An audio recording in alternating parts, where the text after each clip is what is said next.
Olá, estudantes da terceira série do ensino médio, sejam bem-vindos para mais uma aula de História. Eu sou a professora Luíse Coutinho e hoje teremos uma aula de História sobre a Guerra Civil Espanhola.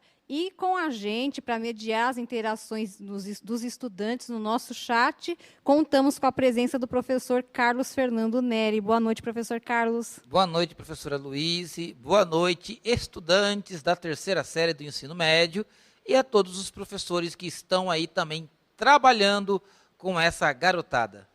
Muito bem, sempre muito bem-vindos os professores que participam ativamente do nosso chat, dando contribuições.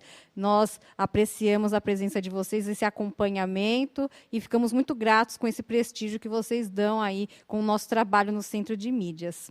Então, vamos começar a aula de hoje. O professor Carlos vai apresentar para vocês os objetivos e habilidades da aula de hoje. Vamos lá? Objetivos e habilidades da aula de hoje. O tema é a Guerra Civil Espanhola. Nosso objetivo é apresentar o contexto social e político na Espanha dos anos 1930, que culminou na Guerra Civil Espanhola e na implantação da ditadura franquista. A habilidade que estaremos trabalhando será analisar o papel histórico das instituições sociais, políticas e econômicas, associando-as às práticas dos diferentes agentes e forças sociais. Ok? Lidos os objetivos, vamos para a aula. Muito bem, vamos para a aula e vamos para a atividade. A gente já vai começar a nossa aula com uma interação, certo? Esta imagem que vocês estão vendo aí tem no caderno do aluno, tá? Lá no caderno da terceira série, volume 2, página 73. Então, é uma obra chamada Guernica, de Picasso, Pablo Picasso, que foi feita em 1937. Então, o que nós vamos pedir para vocês é fazer uma primeira leitura nessa aula, mas vai ser uma leitura bem intuitiva, de acordo com aquilo que a obra desperta em vocês. Mais para frente, a gente vê se aquilo que vocês interpretaram desta obra de Picasso vai convergir com as intenções do artista ao retratar estas cenas aqui, tá? Então, vocês observem bem, tá? As cores, as formas, as expressões que existem coisas meio desconexas, que fazem até parte do estilo do artista. Observem tudo isso e, claro, sempre atentos àquilo que vocês percebem, o repertório individual de cada um de vocês para fazer essa primeira análise. Então, daqui um minutinho, a gente volta.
Voltamos para a interação, vamos ver aqui o que os estudantes estão colocando, suas impressões sobre essa obra aí do Pablo Picasso.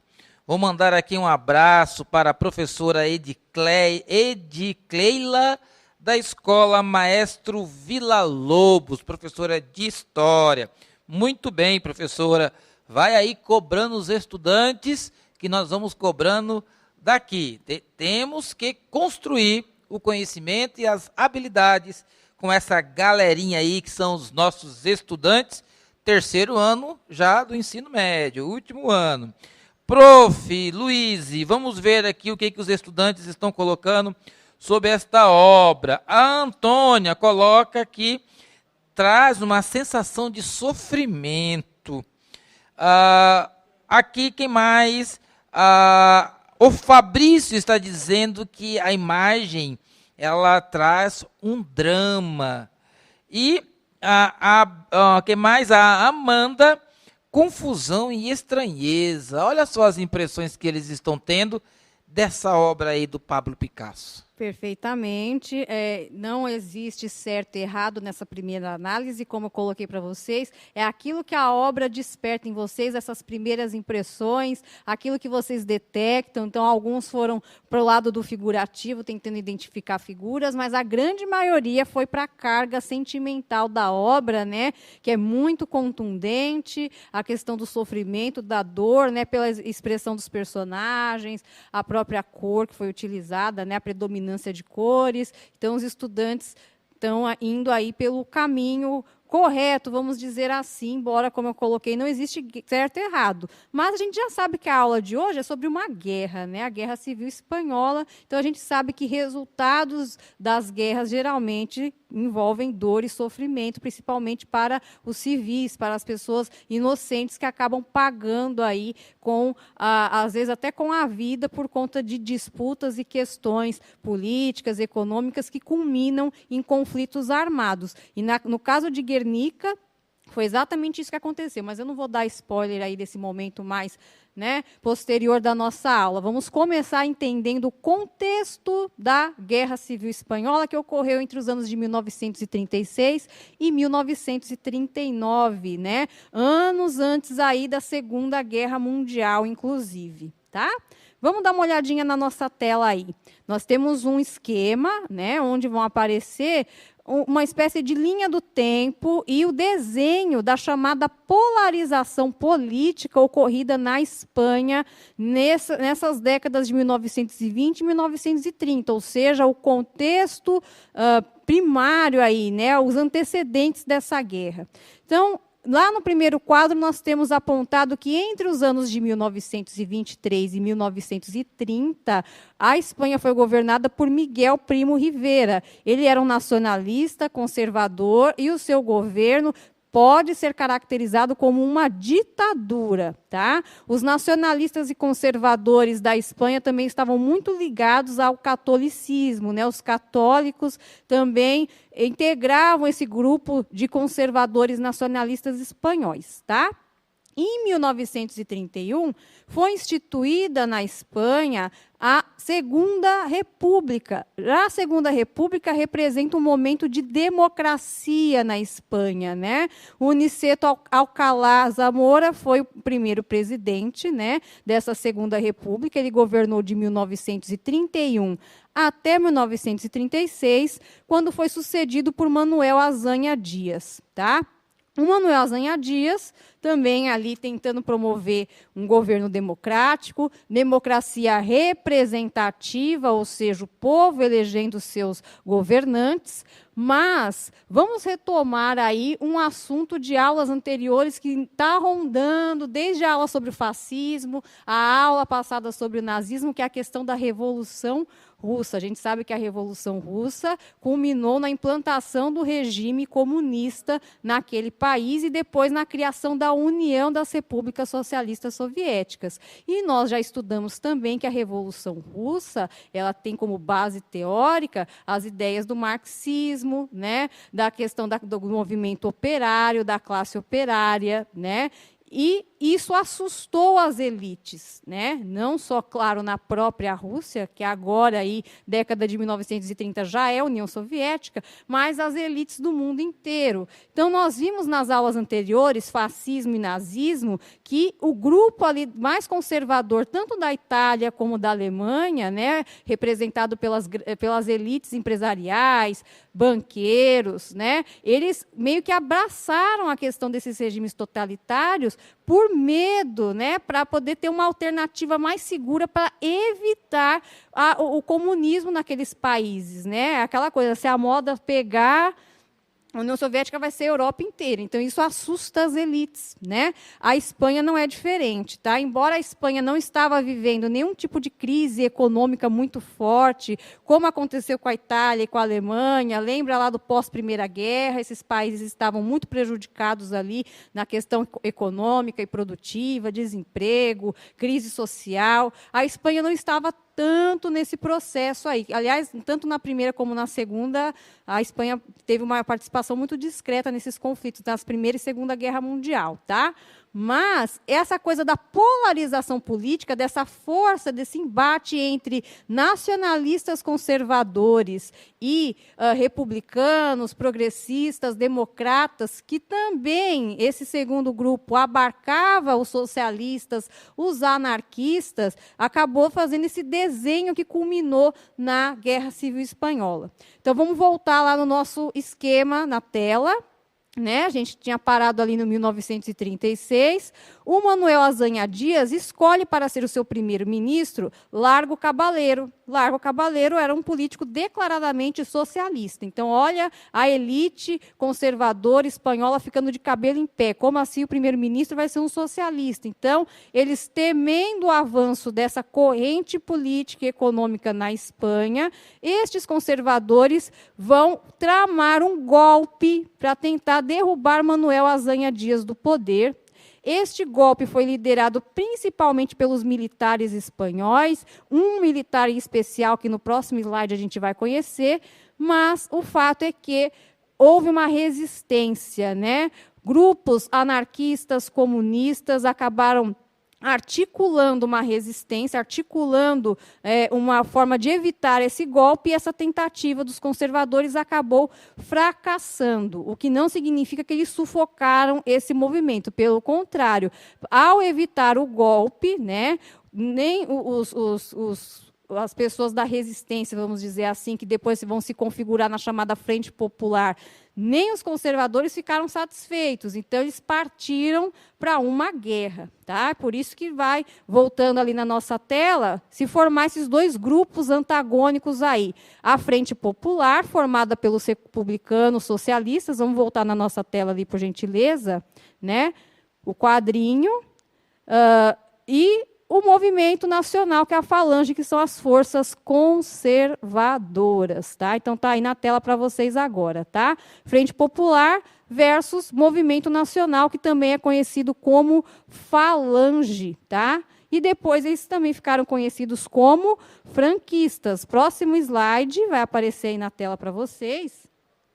Então, está aí, ó, um dos líderes que eu falei, lá do movimento que tentou derrubar o governo do Manuel Azaña Dias, foi liderado pelo Francisco Franco. Né? Ele era um general do Exército, ele era uma pessoa que tinha uma articulação política importante, se inspirava no fascismo e no nazismo também, né? Vamos lembrar que talvez até a palavra fascista deveria estar vindo na frente aí, porque o fascismo foi implantado na Itália antes do nazismo, né? E era a inspiração do Francisco Franco. E olha só, mais um elemento em comum entre esses regimes totalitários aí, né? Eles eram contrários, né? Os conservadores nacionalistas da Falange, eles eram contrários ao comunismo, mas também eram contrários ao liberalismo e à democracia. Né? Lembrando que democracia era uma das premissas da Segunda República. Na visão desses conservadores, eles acreditavam que a democracia representativa, principalmente, que traz o povo, né, a população, à participação política, para eles representa uma certa fragilidade. Esse tipo de sistema é muito frágil. Né? O governo fica muito suscetível às vontades das pessoas, e isso acaba enfraquecendo o poder político. Olha o que aconteceu na Itália, né? Que também estava ali passando por um processo um pouco mais liberal, né? A Alemanha, a mesma coisa, principalmente a Alemanha, como nós vimos na aula passada. Então, nós temos que ter um governo forte. Então, sempre aquela ideia do governo forte e que representa uma terceira via, uma terceira opção, nem democracia liberal, nem comunismo, né? Uma terceira via, uma terceira opção. Tá? Mas essas vertentes políticas antagônicas, como nós já sabemos, desencadearam uma guerra verdadeiramente aí na Espanha. Então, a gente vai conhecer no nosso próximo slide um pouquinho sobre a resistência, né? O outro lado, quem estava combatendo o franquismo, né? Então, olha só, essa imagem é de uma rua de Madrid e no cartaz está dizendo o seguinte: não passarão. O fascismo quer conquistar Madrid. Madrid será o túmulo do fascismo. Então, a gente vai conhecer já como é que ficou distribuída essas forças, né, conservadoras e da resistência, que meio que lotearam o território espanhol durante a guerra, mas eles consideravam que Madrid, a cidade de Madrid, era o reduto ali da resistência, né? Eles podem tomar o país inteiro, Madrid não. E aí, claro, o lado dos conservadores dizia o seguinte: no dia que a gente conquistar Madrid, ganhamos a guerra. Então, a resistência, ao contrário do franquismo, que era um grupo muito assim contundente, muito bem desenvolvido no sentido de ideologia de grupos, né? No caso da resistência, ela era um pouco pulverizada, né? O que eu estou querendo dizer com isso? Faziam parte da resistência republicanos, socialistas, paramilitares de extrema esquerda, anarquistas, movimento operário. Embora eles se articularam nesse elemento comum de evitar o avanço do franquismo, né, e manter o governo lá da Segunda República, a proposta que eles defendiam, né, para um pós-guerra era muito diferente. Então, houveram focos de resistência diferenciados na Espanha durante esse período da guerra. Agora, um fato que uniu todos esses grupos que formaram a resistência foi o apoio, claro, da grande mãe Rússia, vamos dizer assim, que agora é a grande mãe União Soviética, né? Então, olha aí o nosso próximo quadro. Então, nós temos lá o conflito, né? Como nós já sabemos, era a Frente Popular, os republicanos, que tinham vários grupos ali representados, e o Movimento Nacional, que é a falange conservadora ali. Então, olha só, a Frente Popular recebeu apoio da União Soviética, brigadas internacionais, formada por voluntários como operários, intelectuais. Dentre esses intelectuais, nós temos lá a presença do George Orwell, que, se vocês não conhecem de nome, eu acho que o livro A Evolução dos Bichos, vocês já devem ter ouvido falar, ou mesmo lido, ou o livro 1984, que também é muito famoso. Ele fez parte da Frente Popular, né? E outros países mandaram forças aí, voluntárias para formar essa Frente Popular aí, tá? Do outro lado, né, a Falange recebeu apoio, óbvio, da Itália fascista, da Alemanha nazista. Essa foi uma participação, uma ajuda, né, entre aspas, muito contundente, que tem a ver, inclusive, com a imagem que vocês analisaram lá no nosso primeiro slide, no nosso primeiro momento da aula. Tanto é que uma das táticas de guerra que a Alemanha nazista utilizou na Segunda Guerra Mundial, que é a Guerra Relâmpago, ela testou pela primeira vez lá na Guerra Civil Espanhola. Então, Hitler manda apoio, manda tropas, manda aviões, né, e promove ataques às cidades espanholas em favor da Falange. Então, para quem não sabe, a Guerra Relâmpago é uma tática de guerra que consiste em uma varredura, né, violenta ali entre tropas terrestres, né, exércitos, ataques aéreos e marítimos. Então, tudo acontece simultaneamente, de forma que o inimigo não consegue se defender. Né, Blitzkrieg, não é? É a Blitzkrieg, que em alemão significa guerra relâmpago. Então, se um território está sendo atacado por terra, por mar e por ar ao mesmo tempo, é muito difícil a chance do adversário, ou de quem está sendo atacado, no caso, se defender e reverter a situação. Então, é uma destruição que varre o território que está sendo atacado. E o Hitler testou, né, essa tática violentíssima de guerra pela primeira vez na Guerra Civil Espanhola. Certo, gente? Até aqui, professor Carlos? Certo. Então, como eu falei para vocês agora há pouco, nós temos um mapa aí para ilustrar como é que a Espanha ficou meio que dividida durante esse momento da guerra, né? Claro que ela começou em 1936, mas em 1937, vocês vejam ali, que está meio que 50-50, talvez um pouquinho mais a Falange, né? A Falange são as áreas em azul, Mas vejam que a cidade de Madrid está ali do domínio da resistência, né? E em 1938, no mês de novembro, que é o outro mapa ali, vocês vejam que a falange avança ali no norte da Espanha, né, ali na fronteira ali com a França, né, e os membros da resistência vão perdendo um pouquinho de força aí, né? Claro que com o apoio do Hitler, como eu coloquei para vocês, fica um pouco difícil de resistir, né? Mas até que eles resistiram bastante. Tá?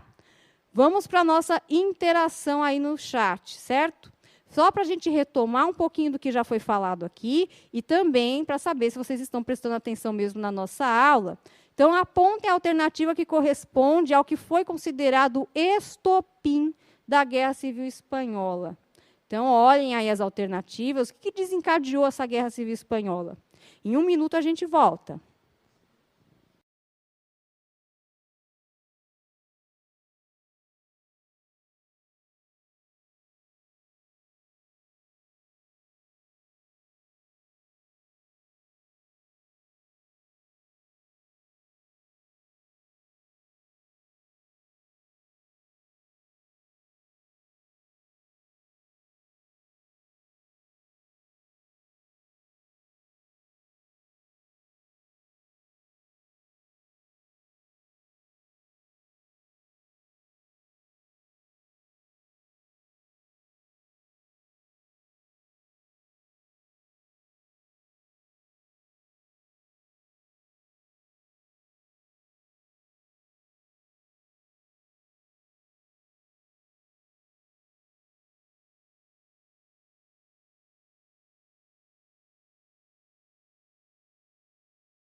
Voltamos, estudantes, para poder fazer aqui a interação. Nós estamos recebendo aqui bastante elogios dos professores pela temática da aula, pela didática de ensino desenvolvida, e nós ficamos muito contentes, isso nos estimula muito para continuar produzindo conhecimento. A professora Luíse, a maioria esmagadora, olhando aqui, colocou a letra B. É isso mesmo? É isso mesmo. Então, olha aqui na tela a nossa resposta correta. Então, o estopim da Guerra Civil Espanhola foi a tentativa de golpe de Estado promovido pelos nacionalistas conservadores sob a liderança de Francisco Franco. Então, a resposta correta é a alternativa B. Parabéns. Tá? Então, agora, gente, a gente vai entrar naquele momento em que retomaremos a questão inicial. Tá? Então, lembra que eu falei para vocês, opa, cadê aqui, ó? Aí, a nossa obra que analisamos lá no começo da aula é do artista Pablo Picasso, tá? O Picasso, ele é um artista espanhol, é um dos expoentes aí das vanguardas do século XX, que a gente chama, né? E um dos principais movimentos, né, ou características, estilo de obra que o Picasso produz aí na arte do século XX, é o cubismo. Então, vocês lembram, alguns de vocês colocaram lá naquela primeira interação no chat que a obra remetia à bagunça, alguns colocaram a palavra bagunça, né? Realmente, quando o Picasso retrata as figuras, ele tenta desconstruí-las, né? Representando-as por conjuntos de formas geométricas, né? Ou as coisas meio desconectadas, né? Não é fiel à realidade, elas são imaginadas como recortes e não como realmente são. Isso fica muito claro lá na obra, né? Então, passando aqui, ó, a gente falou de Guernica, né? Falamos da obra, agora vamos falar por que essa obra recebeu esse nome. Guernica é um povoado basco que foi bombardeado por aviões alemães enviados por Adolf Hitler em apoio às tropas de Franco em abril de 1937. Então, lembra que eu falei para vocês da Guerra Relâmpago, né, que o Hitler testou táticas de guerra. A Blitzkrieg, que é a Guerra Relâmpago, foi testada em Guernica. Por isso que promoveu uma destruição muito grande. Tá? Antes desse ataque dessa cidade, ainda, né, quando a Segunda República estava em vigor na Espanha, o Pablo Picasso recebeu uma encomenda, né, do governante, do governo da Espanha, para fazer uma obra que representasse a delegação espanhola artística na Exposição Universal em Paris, que isso é muito comum em feiras grandes de arte, né, desde muito tempo, como a Bienal que a gente tem aqui em São Paulo, onde os países mandam artistas e obras que representem, né? Mas, nesse ínterim, ou seja, enquanto o Pablo Picasso recebeu encomenda, né, até ele produzir a obra, ou ter uma ideia para isso, a Guerra Civil estourou e nós tivemos o episódio em Guernica, que, no caso, o Pablo Picasso ficou sabendo do ocorrido pelos jornais. E aí ele começa a ter a ideia para desenvolver esta obra, né? Então, ao saber do ocorrido, Picasso representa em sua obra um mural, ou seja, essa obra tem grande formato, né? Fortemente marcado pelos elementos do cubismo e pelos horrores vividos pelos habitantes de Guernica, né, como quem denunciava as atrocidades de uma guerra. Então, uma das primeiras intenções do Picasso foi fazer uma reportagem, né, ele queria comunicar, tal qual um jornalista, ou seja, ou fazer um registro histórico do que tinha acontecido naquela cidade. Então, a gente vai olhar agora com um pouquinho mais de detalhamento esse trabalho aí do Picasso, tá? Então, vocês percebam aí que eu coloquei 2 círculos vermelhos, né? Então, esses 2 círculos vermelhos, eles representam algumas referências que o Picasso utilizou de outras obras de arte, tá? Mas antes da gente citar quais eram essas obras, vamos analisar com calma. Então, lembra que eu falei com vocês da questão do fotojornalismo, do registro, né? Do que eles queriam representar ali, do que o Picasso queria representar, ele queria denunciar o que estava acontecendo. Então, ele utilizou as cores aí preto e branco, justamente porque são as cores predominantes de um jornal, né? Então, os jornais da época imprimiam fotos em preto e branco, então ele utilizou as mesmas cores, né? Até porque não cabe muito usar cores variadas, né? O Picasso era uma pessoa que trabalhou até com fases de cores na sua obra. Ele teve a fase rosa, a fase azul, mas aqui ele quis dar esse caráter de registro, de denúncia, de informação, o que está acontecendo no meu país, o que está acontecendo em Guernica, então ele utiliza essas cores aí. E nós temos alguns simbolismos, né? Porque, de novo, né, as características do cubismo a gente consegue perceber, voltando aqui, né? Nas figuras desconexas, então a gente tem uma cabeça solta, a gente tem um cavalo aqui, o cavalo representa também um símbolo de força, né, do povo espanhol e tudo mais, mas no caso dessa obra aqui, está representando a força militar. O cavalo, ele é a força destruidora, né? Embora o cavalo esteja ferido, porque você também percebe no rosto do animal o sofrimento, né? Então, existem pessoas que parecem que estão em pedaços, né? Para justamente demonstrar os horrores da guerra. Mas o Picasso coloca alguns pontos que remontam à esperança, né? Então, a gente tem essa forma aqui, que parece um olho, né, com uma lâmpada dentro. É como se fosse o olho de Deus, ou o olho do divino observando tudo. E é uma lâmpada que ele colocou ali a incandescência, né, a luminosidade dessa lâmpada em volta. Ficou com esse olhar, esse aspecto de olho, né? Então, é o olho da esperança. E, do lado, vocês vejam que tem um braço com uma vela, né? A chama da vela também representa a chama da esperança, tá? E, como eu coloquei para vocês, nesses 2 círculos vermelhos, nós temos aí referências de outras obras de arte, às quais o Picasso quis fazer essa homenagem, ele inseriu ali essas referências de outras obras nesta pintura, tá? Que são essas. Então, ó, Pietà do Michelangelo, que é aquele círculo que estava lá no cantinho, né, que tinha uma mãe segurando o seu filho morto, e ele se inspirou nessa obra do Michelangelo aqui, justamente onde Maria segura o corpo de Cristo, né, recém-retirado da cruz. Tá? Então, é o sofrimento da mãe que perde o seu filho.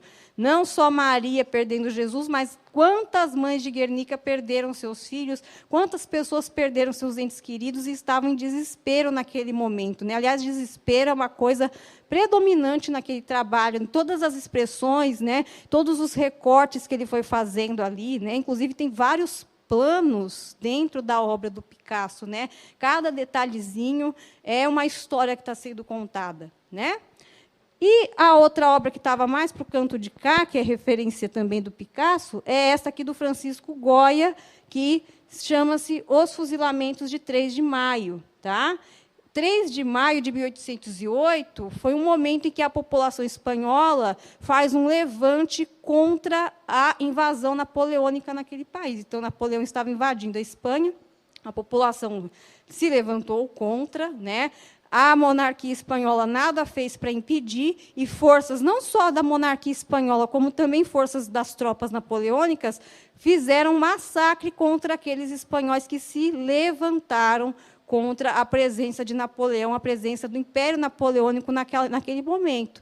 E esta obra do Goya representa esse momento aqui, onde vários rebeldes, vamos dizer assim, pessoas que resistiram, né, à invasão napoleônica. Vamos lembrar que um dos grupos antagônicos da guerra se chama Resistência. Então, olha aí a gama de referências do Picasso, né, vai mostrar aqui uma pessoa com os braços abertos, né, os braços como quem pede clemência, pelo amor de Deus, parem o massacre. Nós já temos outros corpos aqui de pessoas que foram executadas, esse aqui está clamando pela própria vida, e as expressões dos demais também de absoluto desespero. Então, meio que remontando, né, a questão do que passou-se em Guernica. Então, olha aqui de novo, né, voltando no slide anterior, olha aqui a figura com o braço levantado, igualzinho na obra do Goya.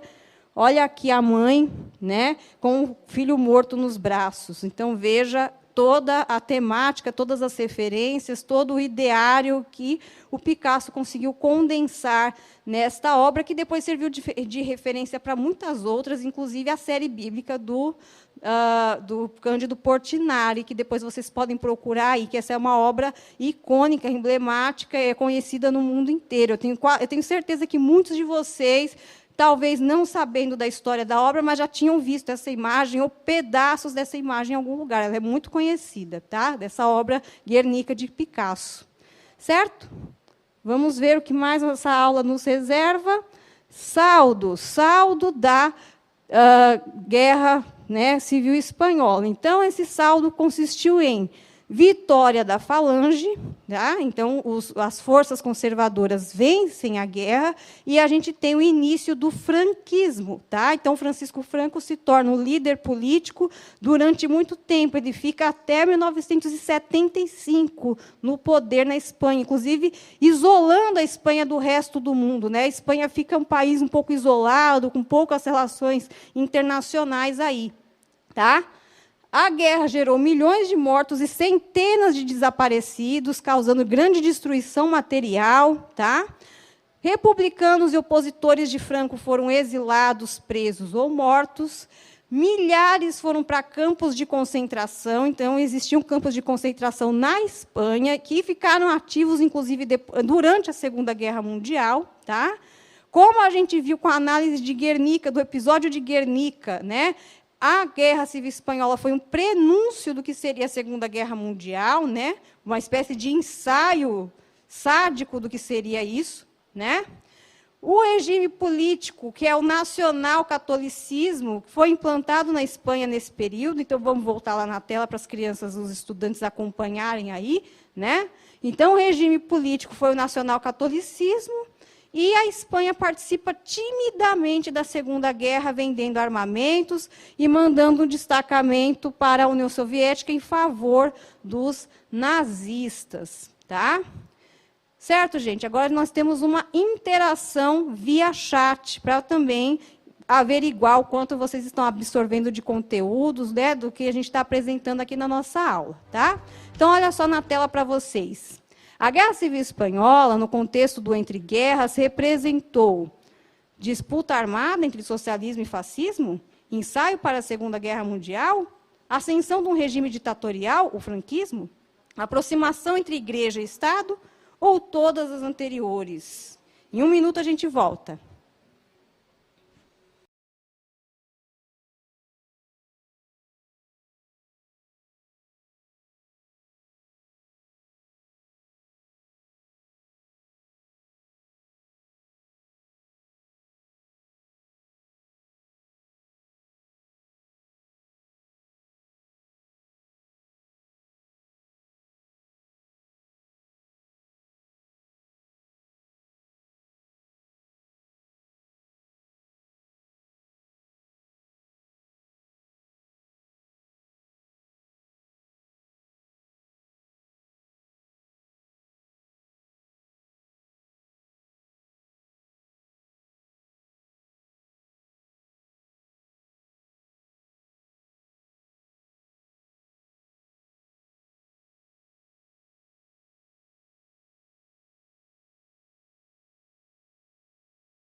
Vamos lá para a interação. Prof, os alunos aqui estão colocando suas respostas. Vou mandar um abraço para o professor Kenny de Trindade, que tem acompanhado aqui as aulas no Centro de Mídias. Obrigado, prof, aí, pela sua participação. E professora Janaína, a professora Janaína da manhã, a professora Luíse, né? A professora Janaína já está em casa cuidando dos seus filhos. Professora Luíse, a maioria dos estudantes estão colocando aqui a letra B, prof. Será que eles pegaram aqui a última parte e associaram com a questão?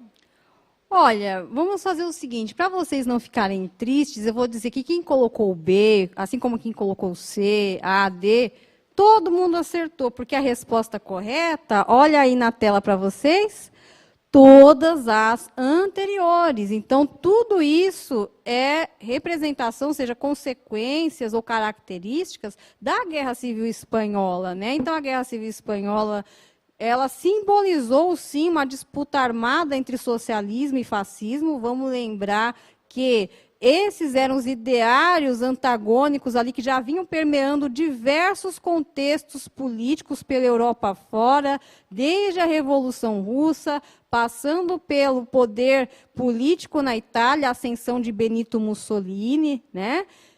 A ascensão do próprio Adolf Hitler também tinha essa disputa entre essas duas forças, e claro que isso se manifesta também na Espanha, né? Eu coloquei lá no começo da aula que a Espanha, essa questão da Guerra Civil Espanhola, ela veio muito na esteira de uma polarização política, né? O que poderia até, numa análise mais geral, sugerir uma alternância saudável, entre aspas, de poder, porque nós tivemos uma época de ditadura seguida por uma época de democracia representativa. Na verdade, era só manifestação de forças antagônicas disputando o poder político, ou seja, a polarização que culminou numa guerra.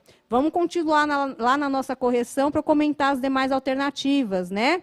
Ensaio para a Segunda Guerra Mundial, com certeza, porque, afinal de contas, olha o episódio em Guernica, né?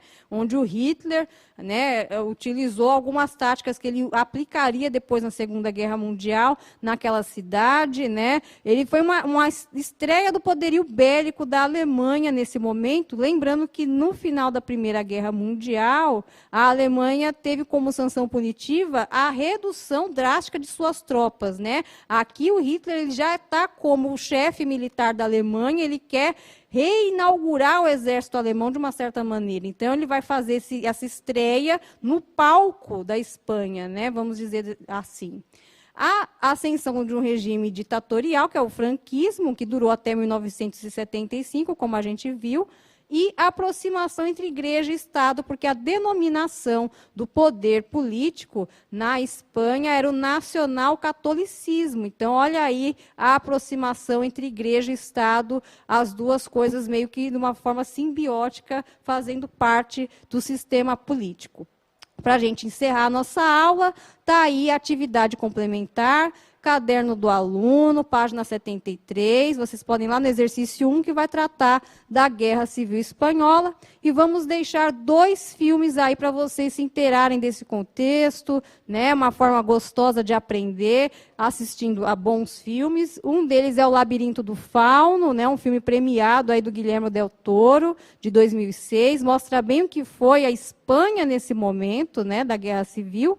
E o filme O Baile de Ettore Scola, que também foi um filme bastante premiado, né? Foi indicado até ao Oscar de melhor filme estrangeiro, em 84, e conta bem o que era a Europa nesse momento, aí, entre 1930 e depois no pós-guerra, até 1980. Espero que vocês tenham gostado da aula de hoje. Professor Carlos, muito obrigada. Que isso, nós estamos aqui para poder executar as habilidades e o ensino, ok? Obrigado, professores, pela participação. Um abraço para a professora Janaína, que eu troquei o nome da Luíse, né? Ela está em casa, lá cuidando aí da família. E até a próxima aula, gente. Tchau, valeu. gente.